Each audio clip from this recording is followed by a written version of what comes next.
Thank you so much, Deblina, and for this opportunity, and thank all the listeners, viewers online. And what I'm going to use today's time on the webinar talk about hydrogen production, storage, and transport, really through water electrolysis.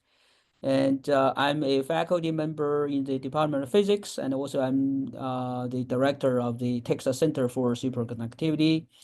And my current, this work obviously is carried out by my current group members, a few postdocs, and a couple of graduate students, and then plus a few other former group members. So for uh, why hydrogen? Okay, so here we are talking about hydrogen for the future energy carrier. The reason we are talking about hydrogen is there are two main reasons. One is the hydrogen you use as energy carrier react with oxygen, you get a lot of energy, and at the same time there is no other byproduct other than purest water.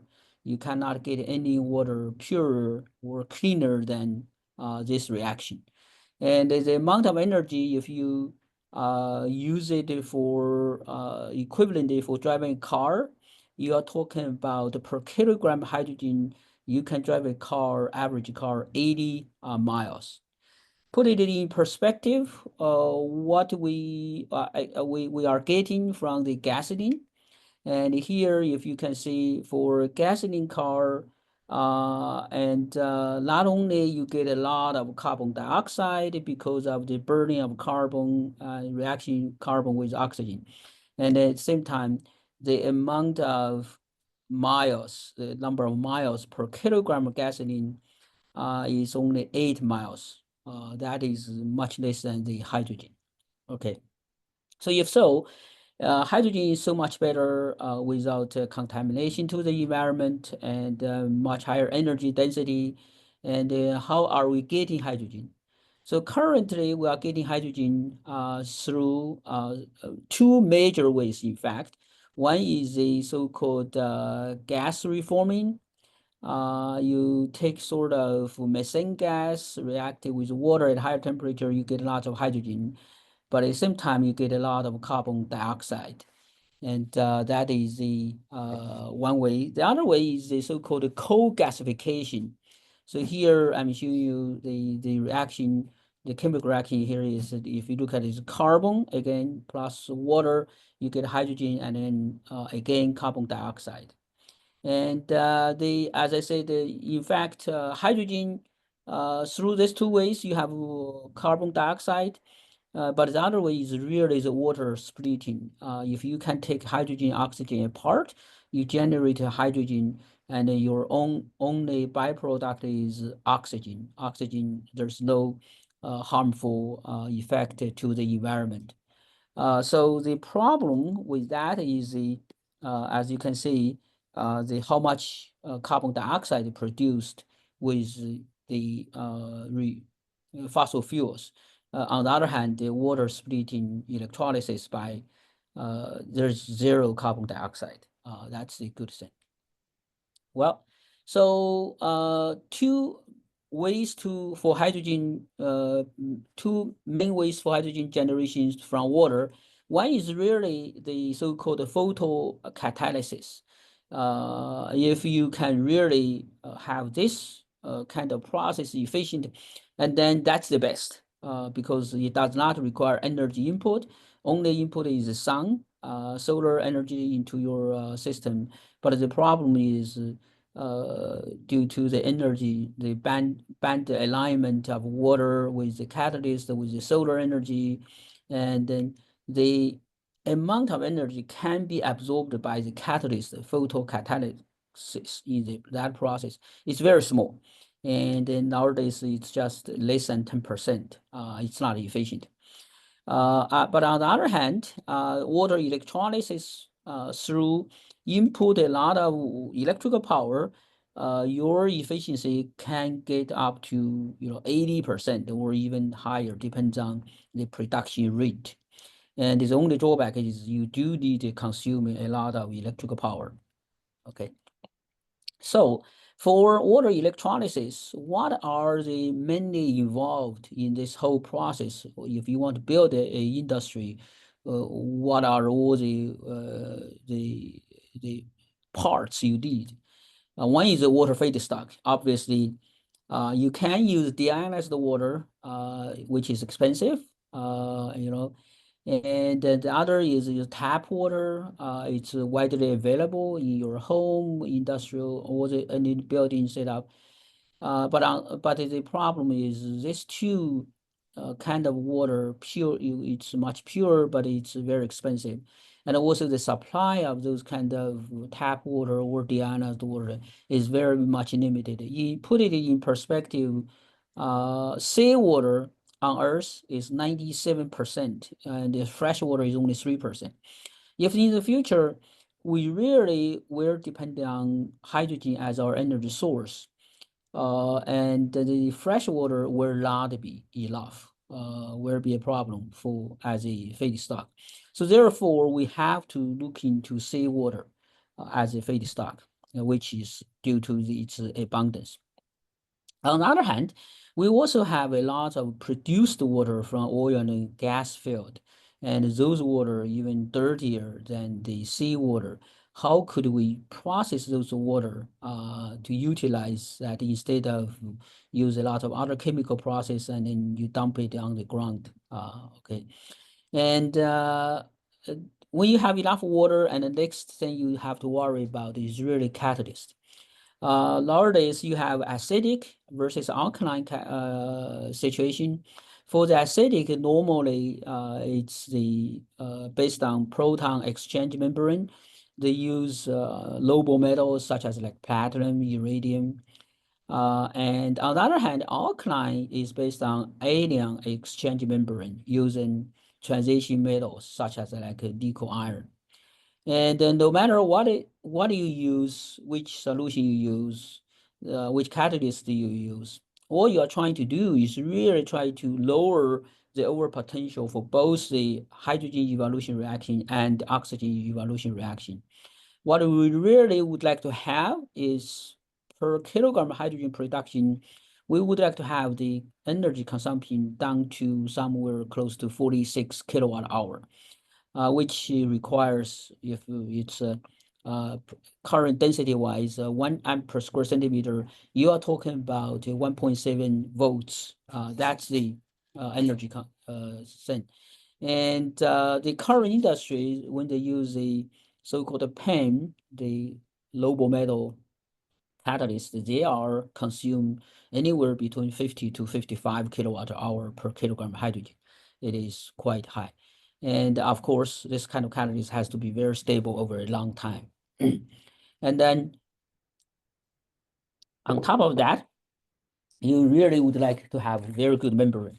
Okay, membrane, because it can give you very different internal resistance, so that will directly be related to the energy consumption. And the current membrane is kind of expensive and also very delicate. So after that, and then obviously you have water catalyst membrane, and what you need is really good electrolyzer. The electrolyzer, overall, catalyst membrane are kind of internal resistance, and the electrolyzer designing can also reduce the resistance as part of the internal resistance. And then it also has to be very good for gas release, and also very stable for a long time. So that's, and then let me start here with the water. I was talking about, if you use deionized water, of course, very expensive. But if you use tap water or ocean water, all those water has different kind of metal ions, like here, like mostly like magnesium, calcium ions. And at the same time, and then you also have chlorine oxidation evolution reaction that will happen if your catalyst is not efficient enough, and then you are going to produce chlorine gas or chloride, which are very corrosive and it's very damaging to your catalyst, like what I'm showing here. And then it can corrode your catalyst very quickly. And those kind of ions can deposit, precipitate on your catalyst also very quickly, and then deactivate your catalyst. So that's what we have to deal with. In seawater, as we know that you have the ions, how do you take out the ions? Of course, you can use other ways like desalination, reverse osmosis, different kind of ways, but sometimes it's the initial capital expenses is too large. And what we found here is we could use a simple way to take out those ions. And here's I'm showing you seawater as received seawater from Gulf West Bay. And you can see it's pretty clear. That's because the ions there, we cannot see the ions. But as soon as you use in the alkaline situation 1 to 6 moles of potassium hydroxide, you can see immediately those ions formed like magnesium calcium hydroxide. They suspended in the water. You can precipitate them out, and also you can use another. You cannot take all of them out. It's just precipitation. What we did is we found a simple chemical way, and we can take out all those ions. So here I'm showing you after we take out all the ions and the treated seawater looks like this, and then you add up to 6 mole KOH, and you can see it's still pretty clear except the 6 mole. You can show here still a little bit of ion there, but that doesn't bother us too much anymore for electrolysis. And for the water produced in water oil field, in fact, it's much worse, as I said at the beginning, because not only you have ions, you have also all sorts of other chemicals, oil and gas industry use. And as you can see here, it shows very milky and but as soon as we use our simple water treatment way, we can take out all the impurities, ions, all those things. Look like pretty clear now. These are 6 samples from different oil fields. And then after that, we can add our concentration, KOH concentration, up to all the way to 6 moles. As you can see now, all those oil field produced water looks like clear. That means most of the dirty stuff, ions are out. So now we can use it for water electrolysis. So for the catalyst, what we started is, as you can see, catalyst, what you need is you need more active sites on the catalytically active, and at the same time, you want each active site very active. The activity has to be very high. So what we started with is we choose a metal, a electrically conducting foam. This is a nickel foam, look like this. The nickel foam has, the way they made it has porosity up to 95%. And then the pores are a few hundred microns. And in this way, the water can get in very easily, and also hydrogen gas can get out very easily. And the original nickel element here looks like a pretty smooth surface. You can see the grain size, even 10 to 20 microns. And what we did further is increase the surface area. And here, what we converted the nickel into nickel diacylonide, and then we roughed the surface, so increase the surface area. And then with that, and then we can use it as a catalyst, in fact. It is electrically conducting, and it is also catalytically active. And then obviously we can further improve the nickel diacylonide after synthesis, and further improve the surface area and activity. And at the same time, we can also modify this material. Instead of use nickel diacylonide, we could also grow other 2D materials like moly disulfide diacylonide onto the surface of the nickel diacylonide, which further improve the surface area and the activity. So with that, and then we were able to do the water electrolysis. Polarization curve I'm showing you here. As you can see, the best would be the current density as high as possible, at least for industrial application is 500 milliamp per square centimeter. And this is our earlier work, we're showing up to 100 milliamp per square centimeter. And then you would like to have the voltage as low as possible. And here I'm showing you the platinum in this situation has fairly the lowest voltage. That means the lowest energy consumption. And then with the research going on, we first started with nickel diacetylide, and then later on we worked out many other catalysts. And then our goal is try to find a catalyst which performs even better than the noble metal as a catalyst. Here definitely should be better than the platinum. So here I'm showing you the other catalyst here, again, still worse than the platinum. And then next slide, what I'm showing you here, we eventually found catalyst here. It's the new catalyst, and this is the platinum on carbon at 1,000 milliamp per square centimeter. We are talking about 250 millivolt over potential. This is in alkaline environment. And our new catalyst, obviously, we can reach also the same current density, even much higher than this current density, at a much lower over potential voltage. And this means that our catalyst is better than platinum, expensive platinum, and then also and at a much it can go much higher current density. And this is very good news for the industry. And then, so with those kind of catalysts, we started to do water, especially seawater. One thing I want to point out is a lot of people may ask, or in the community, scientific community, people are debating why you use seawater. As I pointed out earlier, because of the setup cost and those issues. And then people are questioning reverse osmosis. If you set up very large scale, the cost will come down very quickly per kilogram of water. It is true, that is, but we are, since we are studying the catalyst, we are sort of taking the worst scenario case. And if the catalyst works very well in salty water, and it should work no issue in deionized water or fresh water at all. So here I'm showing you, we use the catalyst for hydrogen, here nickel nitride. And for the OER side, we use nickel nitride on so-called nickel iron LDH layer double hydroxide. Which is the best OER catalyst.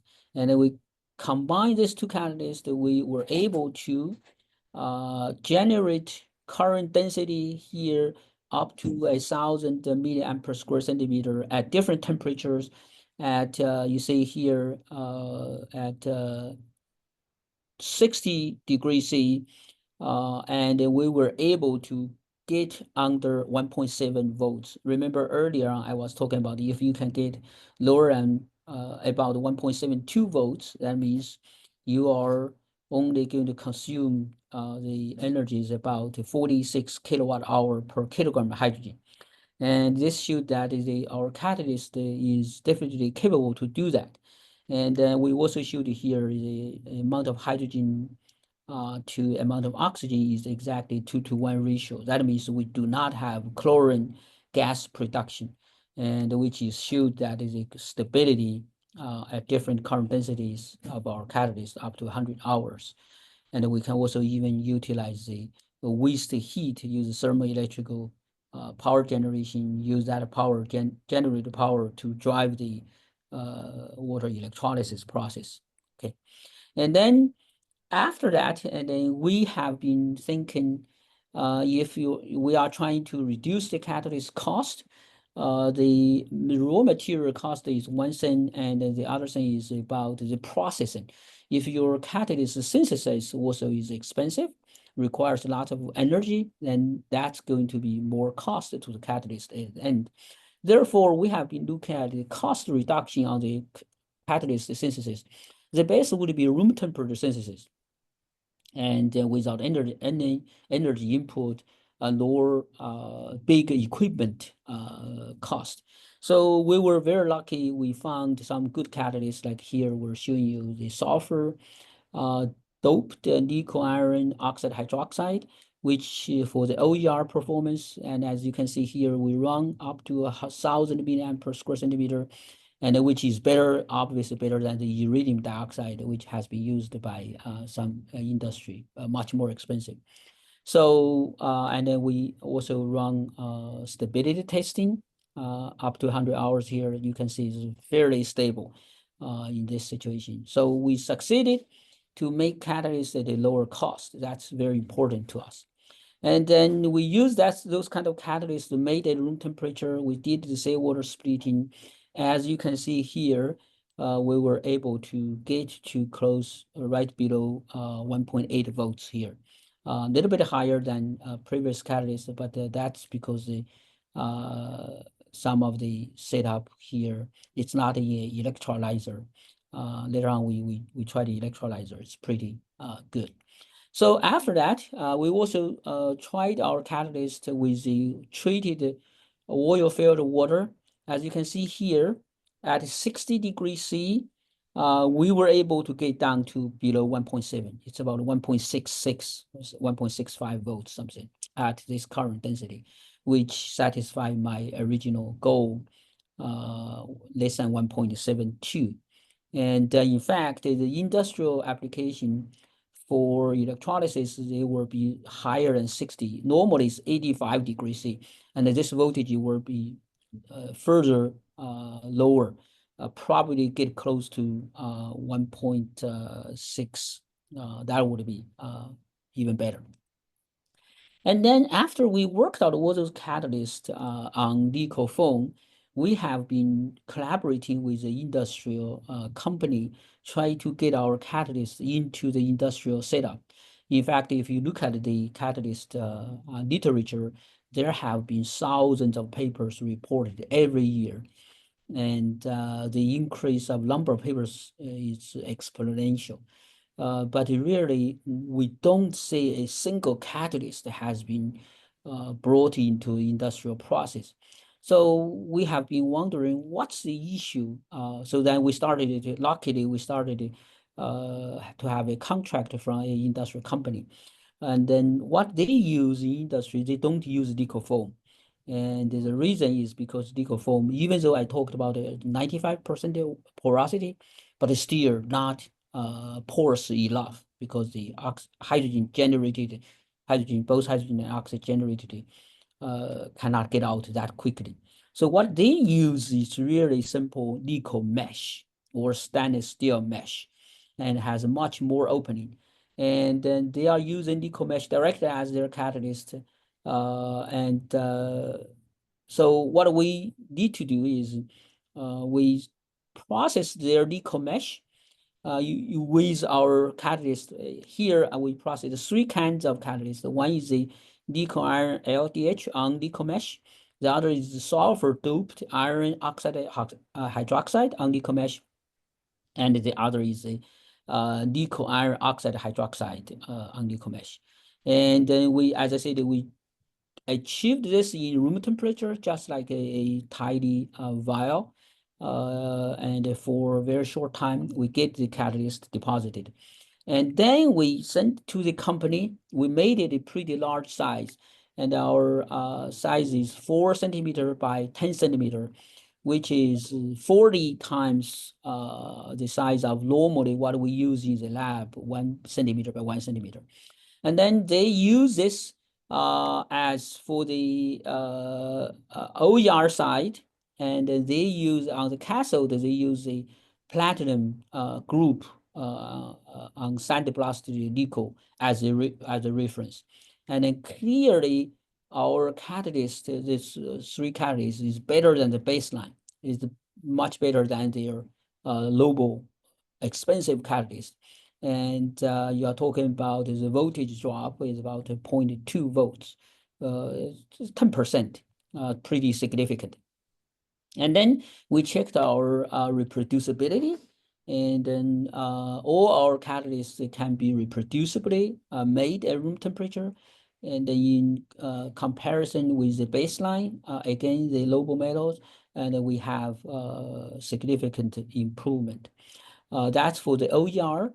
And we also have very good stability. This is this is the time they measured, number of a few days. And then it looks like it's fluctuated a lot. In fact, because the voltage scale is very small. And here you are talking about 2.04 volt to 2.08 volt.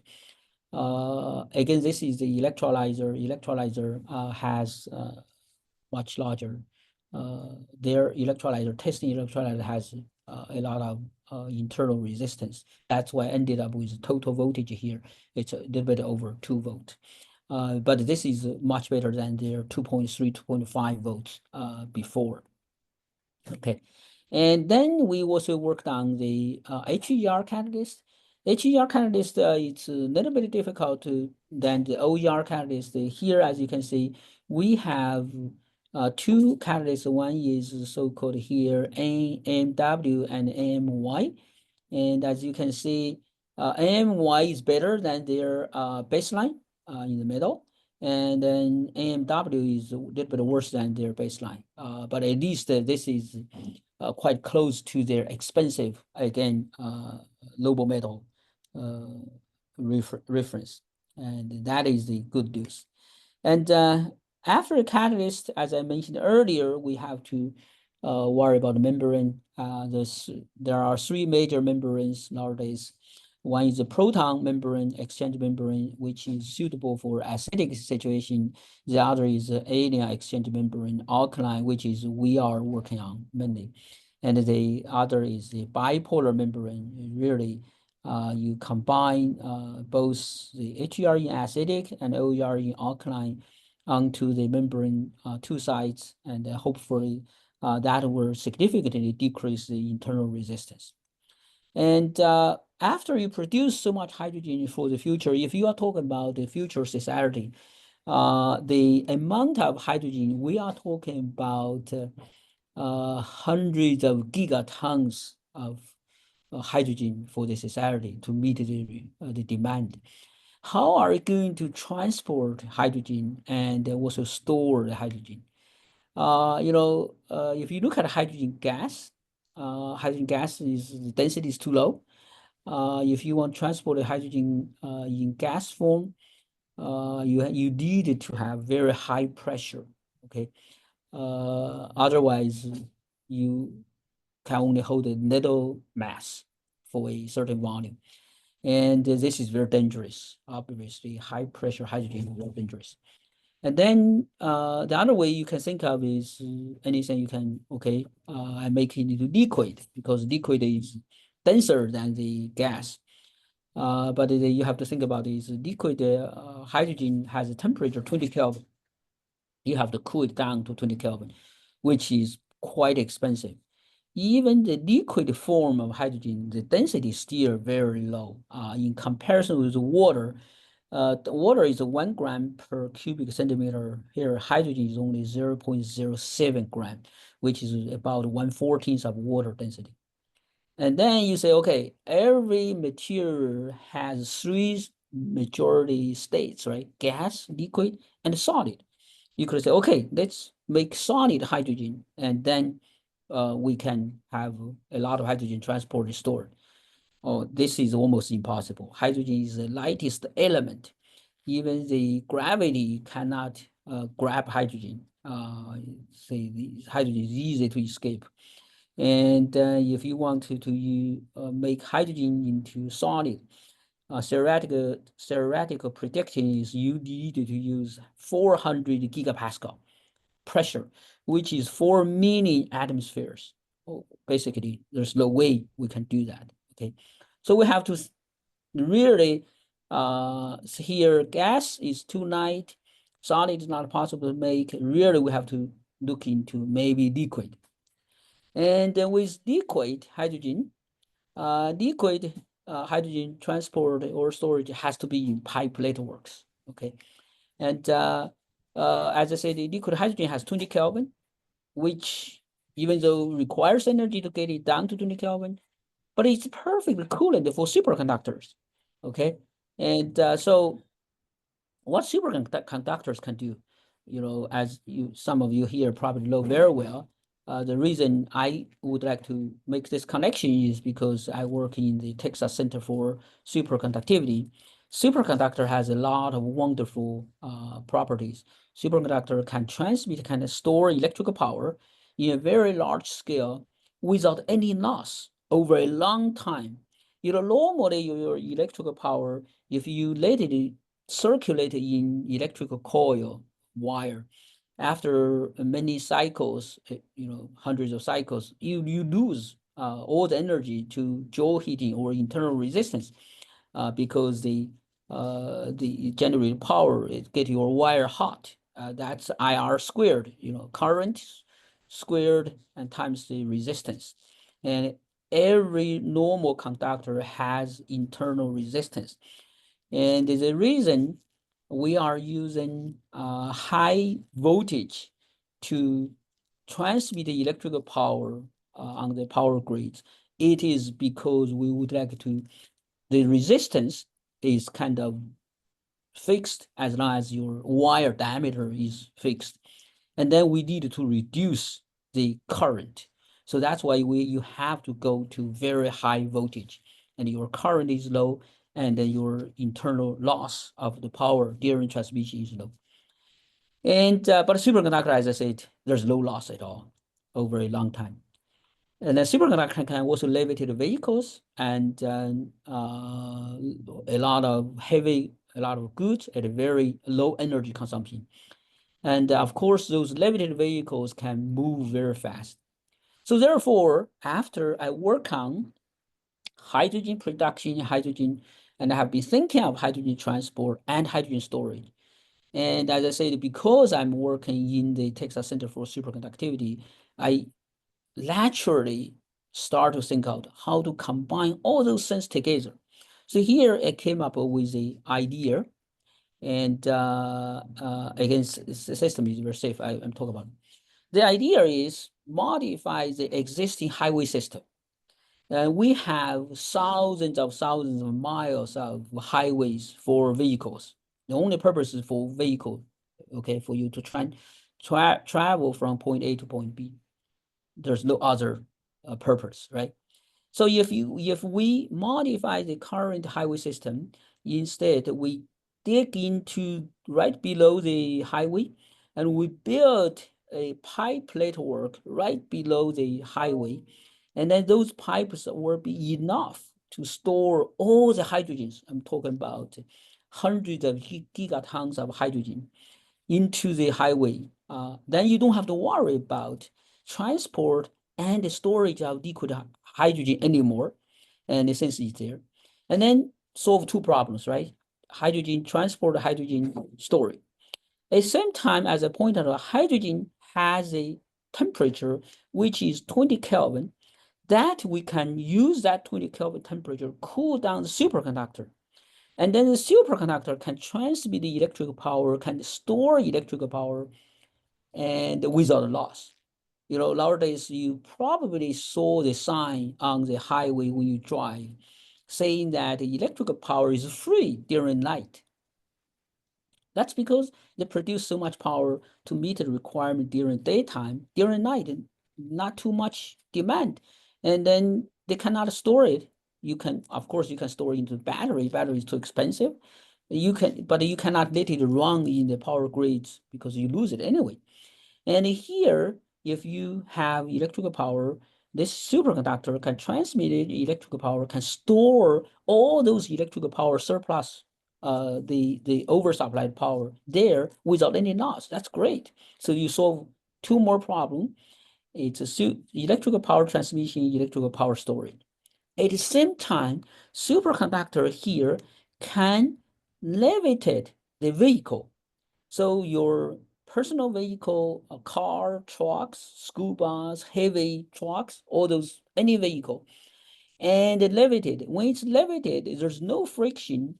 And then when you drive on those, what I call it super highway, and the energy consumption is very, very little. And then that will be very great. At the same time, you can drive much faster instead of 75 miles per hour. You can drive 400 miles per hour. In fact, you don't drive. The system, the highway automatically takes you.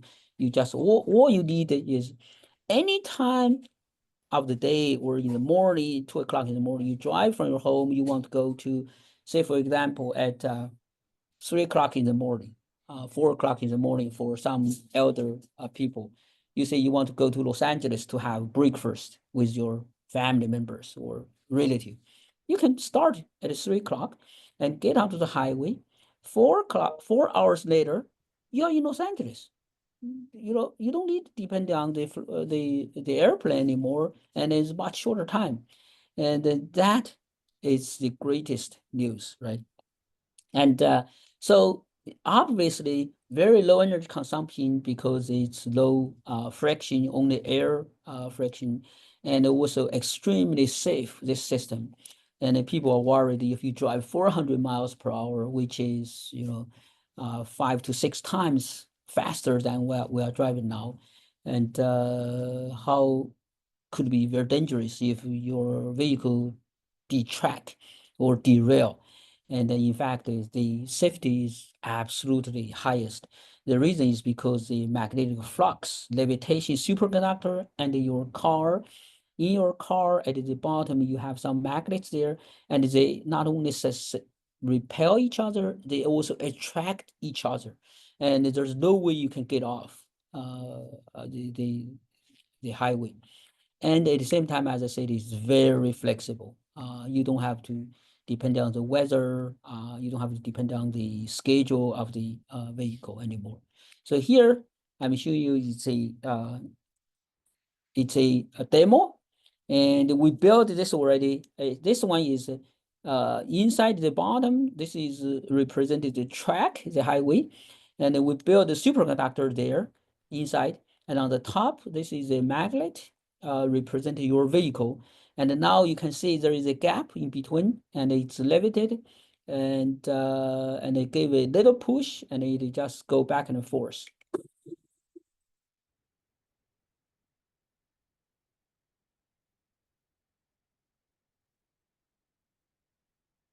So why it's going back and forth? There is a physics behind.